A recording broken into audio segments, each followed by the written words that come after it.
the central banks, the Fed, for example, was not saying, awesome news, gold has broken its all-time high at the end of the November close. Trust me, that's not a headline they want.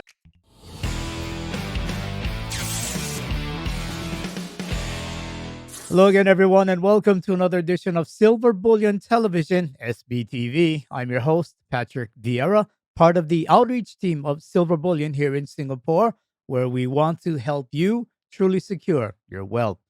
Francis Hunt, the market sniper, joins us today. Francis is a trader that absolutely understands physical, gold, and silver, and he has over 30 years of experience in trading and has derived the Hunt volatility funnel trading methodology, which is a systemized approach that answers the key questions: what is the next most profitable trade? And we are delighted to have Francis join us once again today. It's time to saddle up and silver up for Francis Hunt. Francis, welcome back to SBTV. How are you doing? Great to be with you, Patrick. Thanks for inviting me. Glad to have you back. It's been a few months since we last spoke, and a lot of things have changed. And I'm guessing you already know the first question I'm going to ask about is gold. Why the extreme roller coaster ride as of late? I mean, we see new all time highs for a day, and then we see a pullback. I mean, is gold going to be able to maintain 2000? Yes, it's a great question. And what we actually saw here is quite a bit of volatility, as you've highlighted. And I've put the chart up straight away because I knew that's where we were going to be coming in. That's the hourly. I just want to remind everybody of the significance of this move. In fact, I'll take you right up to a monthly over here. And we were basically on a treadmill, bouncing back and forth around the 2000 mark. We weren't over a course of a week or a month closing above 2000. We would trade above it intra-month, but we weren't able to hold it. That's roughly that 2000 level. And every time we came up here, this is a monthly chart, resisted, resisted, and resisted. And we spoke about three key big resistances, and the next time you win. And you did win.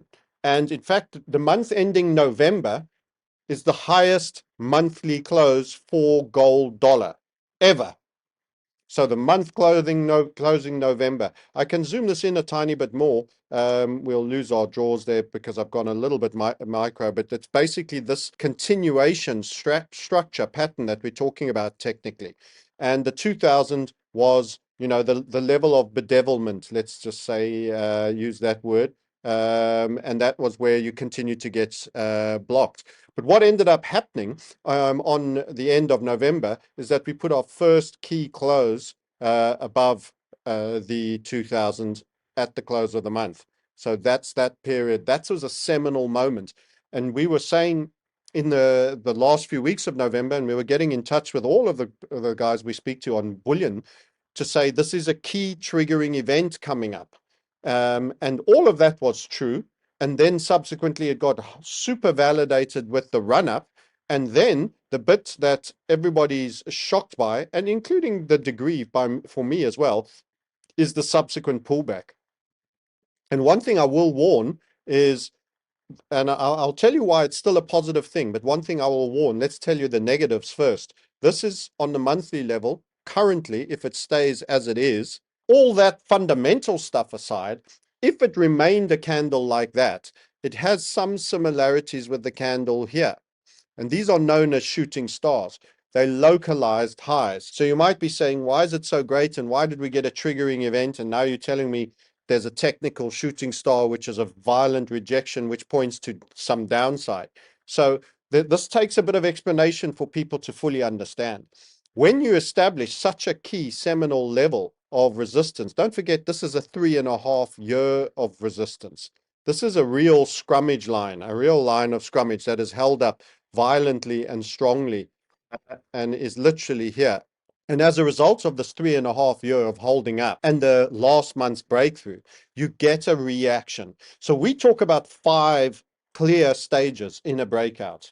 And one of the first, when you have a very strongly established level that is in a state which is now being run, is you get stage number 1, and that is the break it breaks, and then the feign back in, which means you're playing with the technical key level. Now, you don't always get all 5 stages in a breakout. Sometimes you can just rip and it can just be a run.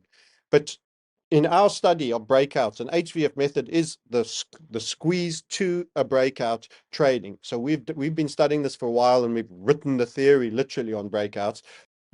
It's more traditional technical analysis refers to a return move, but we've gone far deeper than that. I mean, we've identified the 5 stages. So first you get the break and then the feign back in.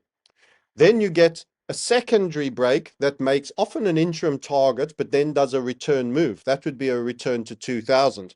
The first one often is a break below, and it comes back below the original key level. So it tests the line, triggers everybody in, and then comes well back below. So to answer the first part of your question, can we trade below $2,000? I would say we're almost certain to go a fair bit below $2,000 as part and parcel of this reaction. So when you're first about to do something really big and cross a line, you first mimic it or mock it and try it, and you test the reaction. And if suddenly you get this violent reaction, you scurry back into safety. It's kind of like running naked to go roll in the snow. You know, you're in a warm wooden lodge cabin and you open that door and say, am I going to do it? You slam it shut when you get that cold first draft. And then you decide, damn it, I'm going out onto the porch. And you're going, damn, that's cold. And you're coming back in. That's the second stage, which is another break and then a return move just to the key level there. But that then ends up a higher low. And you often then go into the third and the most gratuitous phase that everybody wants, which is the melt up stage. There's 5 in total, by the way. Eventually you get progress decay, where you start to get pushback, you get more grinding price behavior, and then you get in pullbacks. So you want to get out at the target to avoid the pullbacks. But the most profitable stage, and the stage that everybody always just thinks of in a breakout, is when you short, capitulation, or when you're long, as we would be in gold, the melt up stage, which was the beginning of the end of the dot-com boom. It's violent, it's very volatile, and it moves immense amounts. As part and parcel of getting to that point, which everybody just wants, gold to put on that next $900 and get to the gateway of 3K, for example, it largely all comes in the melt-up stage. Everything else is almost pussyfooting around and playing on the line. Are we going to do this? Aren't we going to do this? And you've just had a classic case of this. It's the break and feign back in. And when we're trading in HVFs, we have a funnel. And in some semblances, this is a cryptic HVF, but it applies to all major breakouts. So you have a squeeze along the lows, you have a flat lid across the top, which was your 2K, and you've now gone and done it. And that triggered a wall of people. If this ever gets back up to this level, I'm going to get out. So you've got profit takers. You might have had the derivative and the central bankers, maybe in terms of those that are fans of the manipulation theory, saying we don't want that, we got to keep this under wraps. You know, they weren't bragging about November's close. Let's put it that way. The central banks, the Fed, for example, was not saying, awesome news, gold has broken its all-time high at the end of the November close. Trust me, that's not a headline they wanted. So in terms of what subsequently happened, you also get a degree of reaction. You might get more derivative markets entering in. You might also get a lot of producers that are thinking, you know what, I'll lock in at anything above 2K. It's a round number. So the initial reaction is that cold shudder for breaking the front door from your warm log cabin that has actually been your in utero incubator, where you've kind of got comfortable in that range. New territory, ice cold initial reception. What do you get? You get pushed back. But eventually, you know, you run out onto the porch, you try to stay a little longer, and then you say, damn it, I'm going to go roll in that snow. And it's, you know, that's my cold water submersion analogy for you. And in this instance, we're going through all the stages of a breakout, I would anticipate, and such a strong shooting star. And you don't know this until you get the reaction. When it breaks, it could have just ripped. It could have just ripped all the way to 2,300, had a minor rest, pulled back $50 and ripped to 2.6, 2.7. And, you know, you could in 2-3 months have already been at 2,900. Sometimes it does that. But it also, if it's a really key level, and it's tense. You go through all these various stages of, are we going to do this? Aren't we? It's like playing on the line. So that's the long narrative that I've given you, and I'd like you to have a chance to unpack that. But it's going to pull back because of the initial reaction. That level of non-follow through on the bull side said there was a more levels of sellers ready to take profits than there were new FOMO in investors that were buying in. So as a result, I'd expect that momentum to continue down for a while, and we're going to squeeze again. This kind of means pattern extension a little bit, so that you're taking longer before you get the bit that everybody wants. But actually, it's absolutely 100% the 5 stages of a breakout, and it's a seminal part of our early theory in our course material. Key lines: surrender with momentum, that happened, and often get reactions and the throwback. If you're enjoying this interview with Francis Hunt and I, please consider subscribing to our YouTube channel.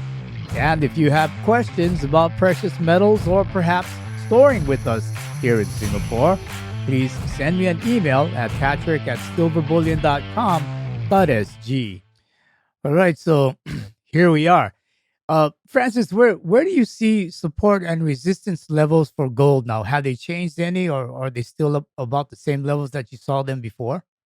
Well, the important thing is psychologically now, even though you didn't hold it for very long, you have traded clearly and well through the 2000 level. In fact, on this particular, I'm on forex.com on this chart, but I think you traded in and around 2,148. So you actually got a full $100, almost $150 above that. So people don't realize that's new ice, water broken. The ice breaking ship has got to smash some ice open here. And it gets pretty hard initially. It's new territory that had to be plotted, and there's no pathways because we've never been here before in dollar terms. But if you go look at all the other currencies, it's all happened. It's all the yen, the pound, the euro. They've all surrendered in their own way. But because the dollar is the big one, and everybody, even in other nations, here in South Africa, where I am today, they don't talk about the gold rand price. They talk about the gold dollar price because of the role the dollar plays. So it's getting a lot of airplay, and it's not a good headline for central bankers. So that's another reason why we get. Your question was how far back, or where's the next levels of support. So let's address that. So there's the 2000 level itself.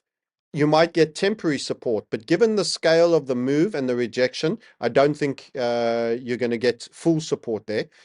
We registered the beginning of the breakout, the breakthrough of this channel over here. There was a down leg channel, and we had even, I think on your channel as well, we said we fear that silver and gold are going to have a little bit of a sell-off at this point over here. And that did occur. So that's a little bit of a supportive area, and that's in and around the 1920.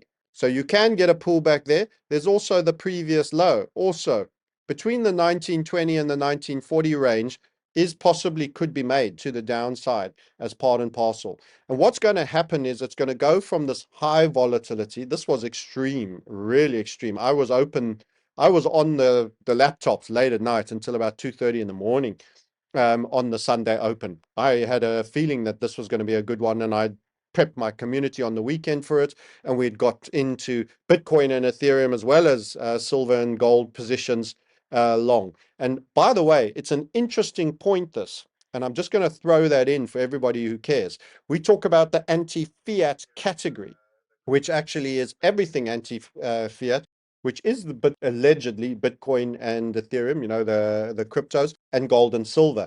And with the one key point we always made, in the stable of horses, he isn't the fastest horse, gold. He's the older, wiser, but he's the leader horse. We talk about the God market.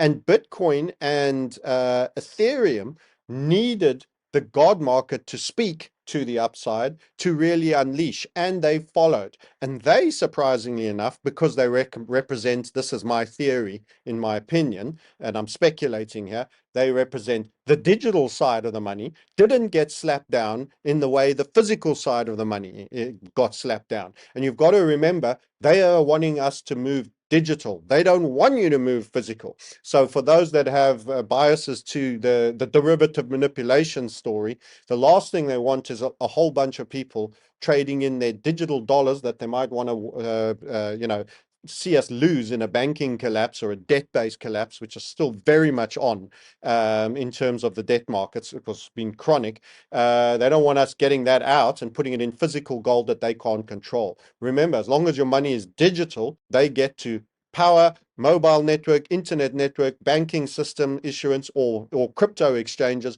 All those things can be taken down, including Tether, which and all the other stable coins that have recently pivoted and got left alone once they decided to do this because they were being attacked, recently pivoted to using debt instruments as their collateral for the stability of their stable coin. In other words, instead of having $1 of Bitcoin, which obviously is volatile, they pivoted. They should have gone into, personally, in my opinion, $1 of gold, but that would have made them way more unpopular with the central banking cartel and the legislators. The minute they said they would buy debt as collateral, they get left alone because the treasury market always has sought buyers. Pension funds are sought and promoted and allowed tax advantages because they are buyers of debt. The Saudis got the petrodollar, but they had to buy the American debt. The Japanese that were exporting and were building massive trade surpluses and deficits with the States, so much so that Kissinger and the likes and the rest of them went, you have a savings problem because their currency was appreciating. They were selling loads of stuff to America and they were buying very little. They were selling Toyotas and not buying enough Fords. They were selling Sonys and Panasonics and not buying American equivalents. And as a result, they were getting a chronic trade surplus, doing very well. And they got told they're having a savings problem, and they got given the benefit of super high leverage to create a property boom and then subsequent bust that broke their banks and turned them into zombies. So that was also, go and watch our interview with Professor Werner for the full story on that. So now they have to invest those surpluses. Japan had to invest because they never really got Germany never got a full peace agreement, as Werner points out, after World War II. And Japan was also handled differently post World War II, but they were controlled through the central bank policy. They were set to be dominated by the Federal Reserve. So they became buyers with those surpluses, US debt. So the minute you become a buyer of US debt, and you are supporting the Ponzi of the proliferation model, you get cut some slack in terms of compliance and that. The minute you are, I think, putting forward physical gold as your stability, which stable coins I would far rather chose. They chose literally debt in stable coins. And I've taken this topic a little bit away from your original question, but I do want to get these points out there. Literally, as the market had turned. We had said in 2020, that's the turning for the debt markets. And they started in 21, 22, being the dumb money moving in, which will leave potential for all forms of stable coin uncertainty as well in the next article. But to answer the short answer on your support levels, I would say the 1920 to 1940, the previous low, is the answer there. Okay. And along with gold, Bitcoin, Ethereum, we also saw silver having a nice run up. It went past the $25 per ounce price point, and similarly, we are seeing silver having a pullback. Where do you now see support levels for silver? Again, a good question, and we'll go through it literally together with the benefits of the charts. So I will also, as part and parcel of answering this question to the highest and best quality, make a couple of points, and one of them will also see us go past the gold-silver ratio as to why I think this happened as well. Because we've prepared you for a major event on the gold-silver ratio, and again, we're getting the footsie event with the line, the tease. The tease. One of these days, as I say, the wolf is actually at the door, and it likes to tease a long time with false cries of wolf. This was again, like gold, a key breakout. Unlike gold, which was a price point, this is why gold is the god market. 2000, it couldn't close a monthly close above 2000, although it traded intra-month higher.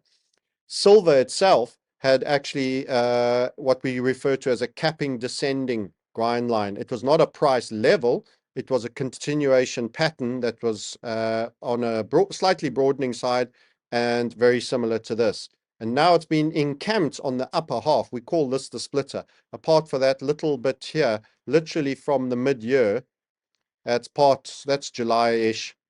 You've been in the upper half of this area, and this is the first time that you broke that level. Now, that level was obviously lowering. Initially, it was up here in the 30s, then it was 27s, 26s, etc., etc.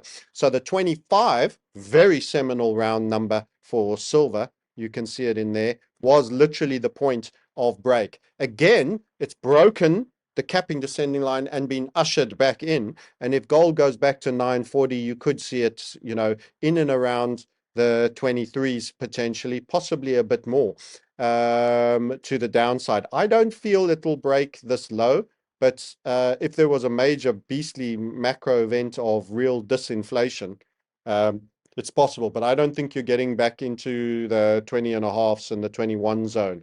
And I would even say there's a good chance 22 holds as just part of this pullback. It looked so violent when we were looking on the 1 hour and the 1 day. But if you look at this here, this sell-off, I mean, we've had worse sell-offs, Patrick. We shouldn't lose our head. Look at that candle sell-off. Look at that reaction from that capping descending line. Look at these 4 candles in a row after the first touch and the failed attempt to get another go. Look at those 5 or 6 candles in a row. So this isn't the worst candle. Even more recently, that candle is longer on the weekly basis. Look, the week isn't finished.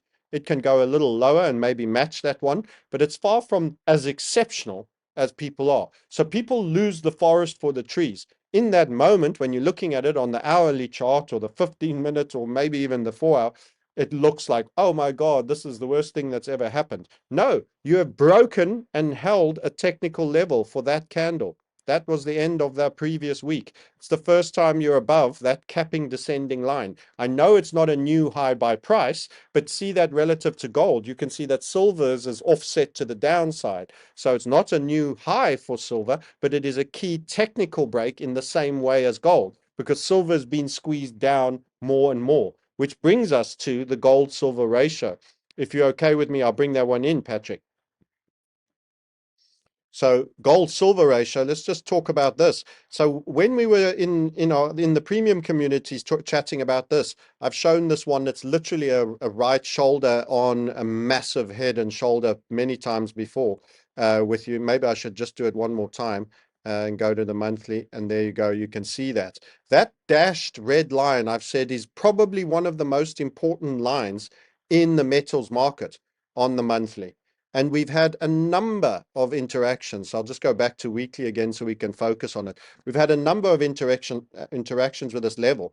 And when we started to get the selling wicks here, all the way through, you see those across all those candles, the resistance at the 87, that is 87, that level keeps getting knocked back. Then you had a real spill and you were breaking from very high up in the range and you were coming down and you started to get the wicking at our basing ascending grind line, that big dashed red line. This is the moment, guys, when you get let go. And every time so far that we've got close, we've been rejected, rejected, rejected, rejected, and went a little higher, rejected, and again, and here you've had another reject. So we are dancing with a line. And the minute I saw that wicking and slowing, and that was actually on gold going as fast as silver, even slightly faster on the upside, I said, no, silver needs to be dominating. Otherwise, we're not breaking this level. So there was always a chance. So we expected some pullback. I didn't expect it to be that extreme. I have to be fair, but it was there.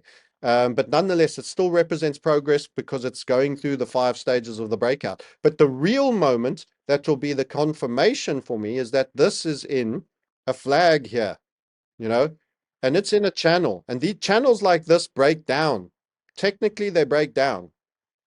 If this was on the gold or silver price, I'd say, we're going lower.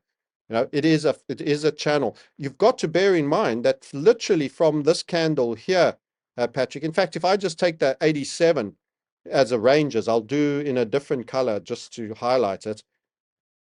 You've been between the 87 and the 79 level on gold silver ratio, literally from when you dropped in it, which was around about mid-March of this year. So you have been, and this is what's been frustrating for many people, you have been, and let's say we stay in here. I think we will this remainder of this year. It would take a very sudden reversal, and it'd have to be hard and fast, and then to smash this. For that to all happen before, let's say, New Year, I don't think is likely. I think you're going to churn up a little bit more, and then you'll bob around. But eventually, this level breaks. This is the dash level that breaks. You have been between 79 and 87. That's about 8. And if you think of 87, 10% of 87 is about 8.7. So in a very tight range of 8 on the gold-silver ratio for literally all of the year.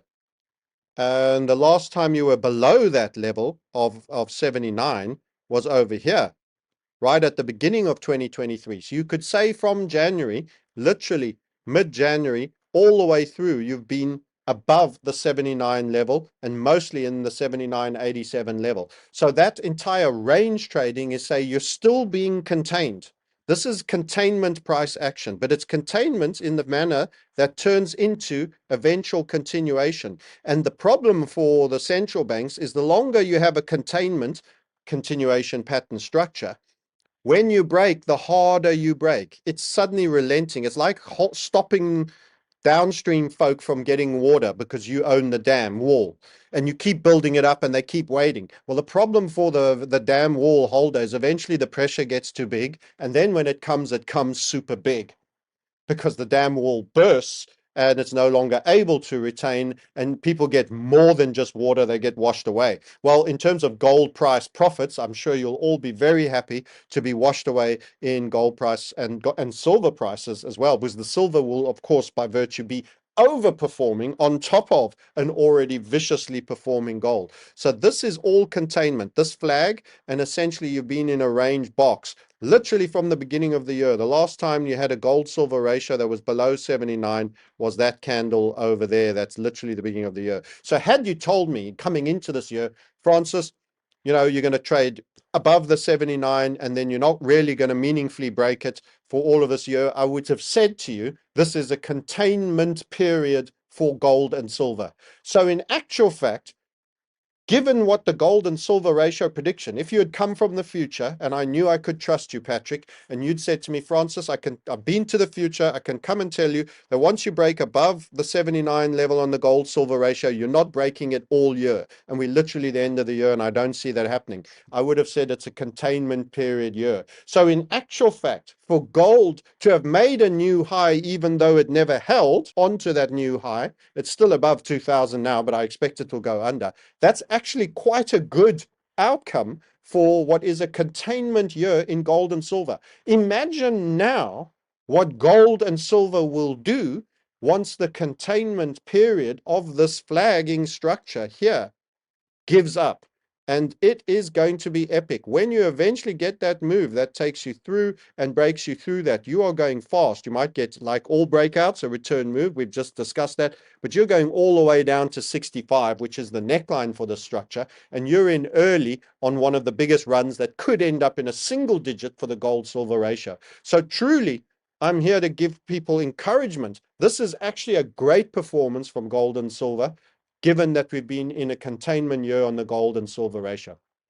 That's some good news for us silver fans here. Because I was just going to ask you if you see that gold silver ratio being maybe the mid 70 level next year. I see this containment pattern, one more time to put it on so that everybody knows what I'm talking about. This containment period ending during the course of 2024, Patrick. And the only direction I see it ending is to the downside. So whilst gold and silver owners may think they're getting a lump of coal in their Christmas stocking, I do feel that it's not far. This doesn't tend to hold forever, this sort of stuff. You don't stay in a range like that forever. The only way we could be wrong is if it breaks out to the upside. Well, that would mean that you're going to be taking out one of these lines to the upside. And if you failed here, don't forget the ultimate high was 128. You failed here at 96. You couldn't go above. You tried again. You failed at 92. And then you tried again at 87. In actual fact, the other line I'm missing drawing on here is the fact that you are getting aggressively lower highs across all these failure points. So there's a failure point, there's a failure point, and the 87 there. I didn't draw that particularly well. Let's try draw that better for everybody. So this is your potential squeezer that is ongoing. This is the grind line that we expect to have broken, and that is the flagging structure inside of that that generally only resolves technically to the downside, which for gold and silver holders would be magnificent. So this is not bullish. This chart is not bullish, but you keep getting resisting here. And every time you say, we're coming to a level, we're coming to a level, everybody thinks, cry wolf, cry wolf. And so far, for now, they're being right. But I don't think this goes too much further. And I think we probably tap out at our splitter, not the other side of this, which is going all the way up to those levels, which continues to get higher. I think we start to feel the pressure of that capping descending line that has shown that actually each time you've gone higher, clearly central banks are loading up on more gold and possibly silver. So you're being squeezed across the top, and you've got a grind line that needs breaking along the bottom. And technically, that's where you are. And you've got a flag structure, all pointing to 2024, me anticipating the break. Or you've got to keep that gold silver ratio forever grinding up.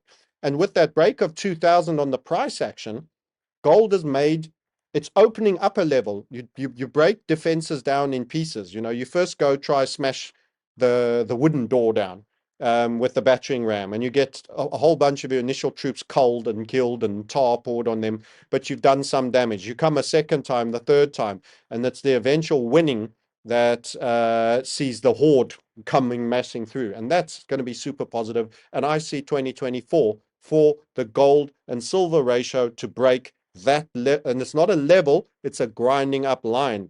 Gold has to keep staying above it, and the minute it lets go, it's going to get disorderly. Okay, that's a great point. Thanks for sharing that. Francis, being that platinum once had a higher spot price than gold, I'm getting asked by a lot of smart people here. What do you see as far as platinum? What are your charts showing you? I mean, with gold having that run up, is platinum gonna be one of those boats that'll start to float? Another great question. Platinum looks quite a lot like the silver charts from the events of March 2020. You'll note that events of March 2020, you actually got platinum to trade at $563. I mean, that's incredible. And platinum, because of its industrial use and the fact that it got substituted by palladium. So here's a bunch of, let's not talk charts right now. We'll come back to the chart and I'll do the draw. Let's give everybody some quick off the top bluffers level fundamental facts.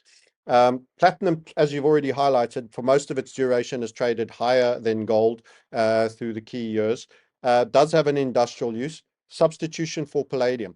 Now, the biggest provider of platinum is right here where I sit, the country I'm in. That's South Africa. 73% of your platinum market is from South Africa that currently has chronic Eskom electricity provider issues. So much so that ArcelorMittal, that took over the old legacy Iscor, which was privately sold to the citizens many years ago. I was a very young man when they did kind of like a British Royal Mail, everyone can buy Iscor, and it subsequently did nothing for ages.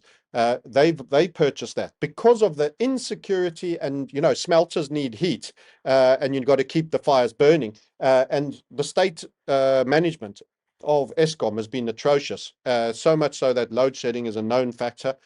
Most retail homes have all invested in solar, have batteries, and they just carry on as normal when the power loading. But when you're a big business and one of your biggest expenses outside of labor costs is energy, it's a heck of a problem when you keep getting shut down by the lack of ability of the state supplier. So, mines have to have backup power to get people out of the ground for safety reasons, but they don't have backup power for all the other processing, because that's a huge amount of energy. So mines in South Africa are going to have to become entirely energy independent to be able to function through load shedding. You can't just stop a process halfway through and carry it on a little bit later. It isn't just the time that's lost. often you have to start right from the beginning. It's the productivity, it's the people, the shifts that change, the labor, the skill sets. You can't have all the same skill sets on at the same time. The whole basis for managing a mine in an insecure energy environment is atrocious. And those mines are going to have to do capital investment to become power independent, like the homes, many of the middle and upper class homes that are power independent. So that's number one. Number two is Palladium is used to be bailing out the fact that platinum is actually selling below market. So what is the platinum market price? Well, we know you were at about 916 today. So it's well sub $1,000. And the rand, dollar rand exchange rate's about 18.75. We can do a quick check and leave the platinum chart for a second. So the cost production of platinum an ounce is 20,000 rand an ounce. So I'm showing you the mathematics with this USD ZAR, and you can see the currency is, if I can type correctly, is currently at 19. It's just crossed 18 and it's going 19. By the way, we see a spill of loss of value coming in the rand across a couple of cross pairs. We trade FX pairs as well. You can find out more about that by following the market sniper. But we are seeing setups, and here's an example of one. This is our classic HVF setup on the USD ZAR. But even still, with the rand, possible future rand devaluation at 19, when you times 19 by 900, you can quite clearly see it's not going to give you the same result that 20 USD to the ZAR and $1,000 gives you. That would give you 20,000 Rand. So platinum is trading below cost. But then you say, well, why did the mines keep producing it? Well, they produced the entire platinum group. And what happened is rhodium shot the moon and was cross-subsidizing. Palladium was huge and is cross-subsidizing. Now, what's happened subsequently is that we called this, by the way, we said go long platinum, go short palladium. It was the only of the major tradable available on platinum on trading platforms. Rhodium isn't available at all. It's an incredibly small market, but Palladium collapsed. So if we go to the Palladium chart, you can see the complexity that went on there. XPD USD Palladium that was cross-subsidizing and was super high has collapsed. There it is. I'll take all the lines off so no one's confused. That is Palladium. And this super period of volatility, we warned that this was going to happen. And we said, put on a platinum long Palladium or a gold. We gave you the gold, or this was always going to end in a major sell-off. Up top here, the South African mines that were pulling out Palladium at the same time were getting $3,400. We gave a target down at 920s. I need to actually just check that final target to make sure I got the number right, of 919. 919. People didn't believe that over here when we were at over 2,300. 919. We gave it. This is broken. This is going to be in a sell-off. And we were, broadly bullish on precious metals in terms of gold, not palladium. And you can see that. Bull flag down, down, down. And currently with the slap down that gold has got, wearing way more of the losses. So you've got something that you were getting 3,000, 2,500, now getting sub 1,000 and in the low 900s right now, or heading for the low 900s right now.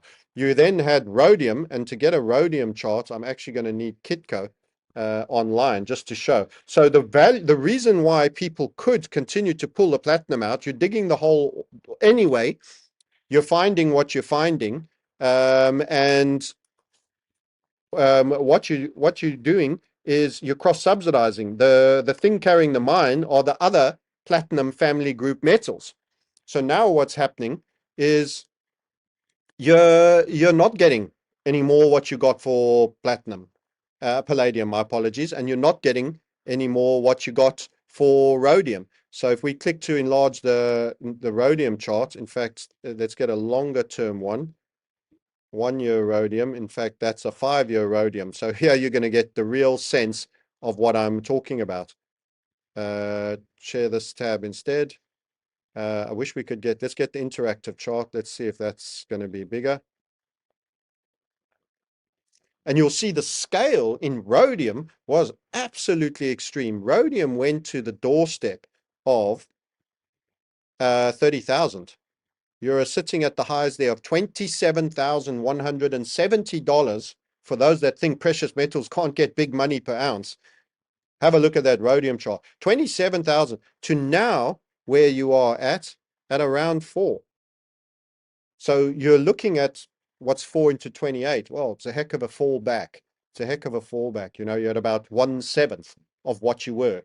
So the reason why the platinum price now is going to become a problem is you're not able to cross subsidize. You pull all these metals out together while you're down there. Where you find platinum is also where you find palladium and rhodium. That's why they're part of a family, but they're different and they commandeer other prices. And if you're digging anyway, and the rhodium is making you profitable and the palladium, that's fine. You can continue to sell your platinum for under 20,000 Rand effectively on your currency exchange rates and the current dollar price. But the longer term, that's not plausible. And then you add to that, the ore grades are getting poorer. There's no new mines coming online. You're scratching out old mines. This is pre-apartheid walls coming down, pre-Mandela, etc., etc. Old mines that are coming out.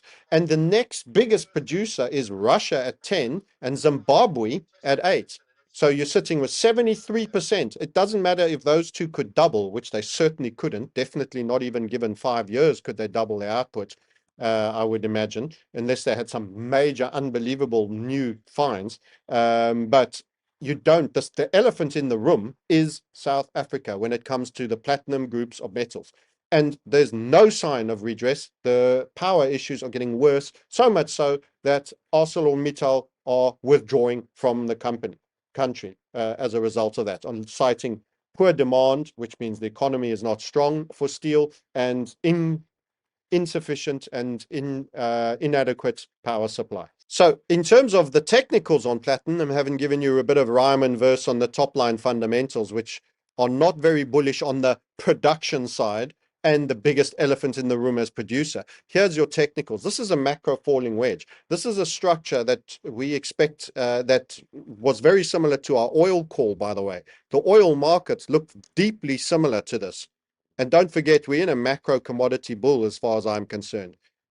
This was all a big bloated second impulse that finally ended with a real shakeout down there. Now, if I pull up the oil chart pre the run up to $129, I think it was, you're looking at something a bit similar to this. The only thing is we first got a wash back here, a return move, and a secondary high, a small washback. But you can see these last two candles before the current one. We're on the monthly, by the way, by time frame. So this month is only 5 days old. So don't pay too much attention to the current candle. What I will do is show you the next two and why I think this is interesting. And this is a falling wedge that is already triggered to the upside. So there's much less doubt about the direction on which way it goes. Falling wedges generally break to the upside, and this one has broken with a return move to the upside. So there's no doubt about direction. If I just pull this through a little bit and show you those last two candles, those are, we were talking about shooting stars on gold, and that, look, you're going to have a pullback. You can't look a shooting star with a major exhaustion rejection like that and not expect a further deeper dip. It's coming. So I'm not saying long gold right now. You're going to buy it for cheaper. You're going to buy it sub 2000, in my opinion, right down to those 1920, 1940 levels, maybe a bit higher.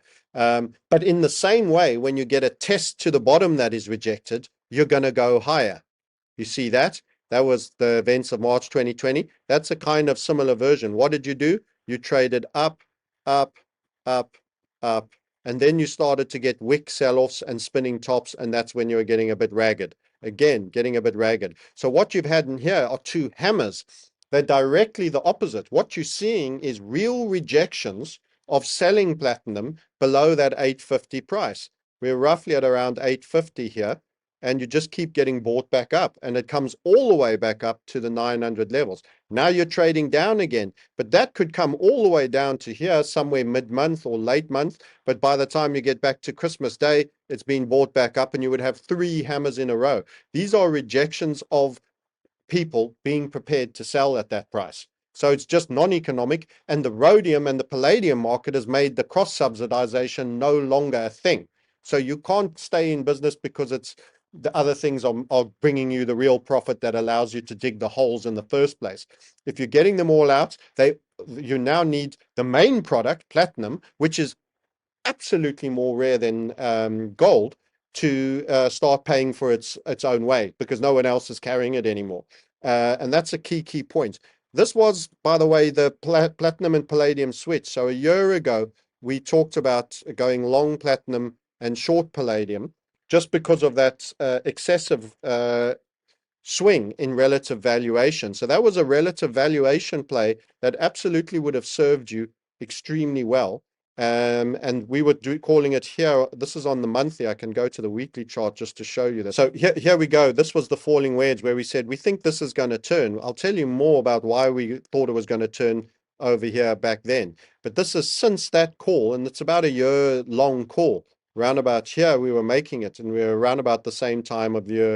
In fact, it was 22. Yeah, so it's about a year long. It's about a year in trade. This has been nothing. If you had gone long $100,000 of platinum and short $100,000 of palladium, you would have been doing exceedingly well inside the same group. It's a pretty great call, and for that cross, because you've got very low risk. If gold and silver all surged that the other metals surged, you would have made on platinum what you might have lost on your short on palladium. So this is the falling wedge. This just to give you an idea of how much longer that can go. Platinum up top here once took 5.5 ounces of palladium to buy. You needed 5.5 ounces of palladium. You actually fell to 0.29, around 30% of a palladium ounce, got you a full platinum ounce when it was 5.5 the other way. So this turning, I think, is very early doors. And this loss of valuation and the relative cost of palladium has now brought them close to 1:1. And this breakout occurred here, which is why we felt it would start to go up. So we called, by virtue of this chart, we said, now you're grinding sideways, you can't go down anymore. When you break that range, you're going to be going up. And then we had the benefit of that little falling wedge that I drew on the lower time frames there that gets you in a little bit earlier. This is early doors. It's still not at 1. So palladium ounce is still worth more than a platinum ounce.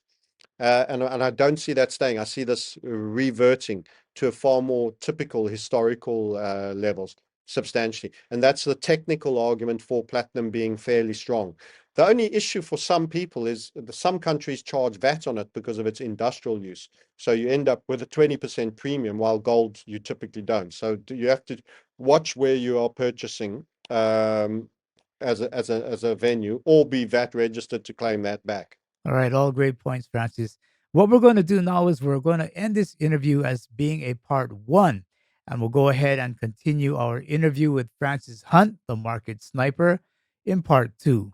Alrighty, Francis Hunt, before we head out, can you tell us how people can follow you on social media and about marketsniper.com and the services you provide there? 100%. Thank you for the opportunity, Patrick. We are totally focused on this transitional event.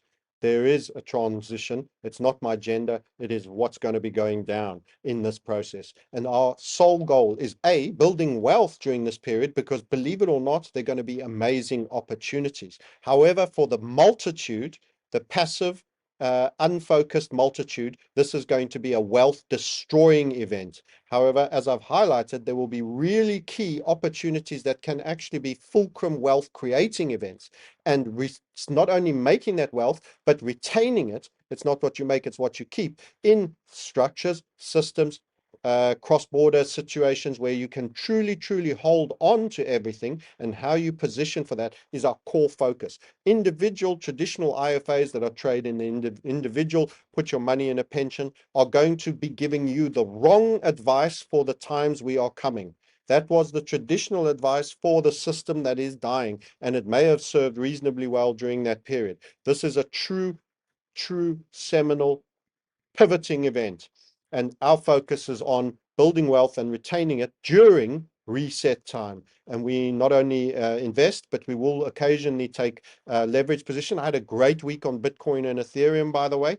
It was absolutely superb. The gold trigger was a trigger also for the fiat. Note how the digitized money, and I dropped this point in earlier, held on to those gains where gold and silver were pushed back. That's still not a reason not to have the gold and silver, but it just points out they will be contained for as long as possible. So if you value that, and that is you, pop over to our YouTube for free views on the Market Sniper or the Crypto Sniper. They're both channels, or follow on the Twitter stream. And more importantly, book a call at themarketsniper.com if you want to come on board, learning a method of how we will invest for this process and this period. Thanks for having me on, Patrick. Truly appreciate it. That was the market sniper, Francis Hunt, sharing his views on the economy and the future of money. To hear more of Francis' views, follow him on Twitter at the Market Sniper, and please see the services he provides at www.themarketsniper.com. If you like this video, please do subscribe, share, and give us a thumbs up. All are greatly appreciated. Audio-only versions of this interview can be found on iTunes and Spotify.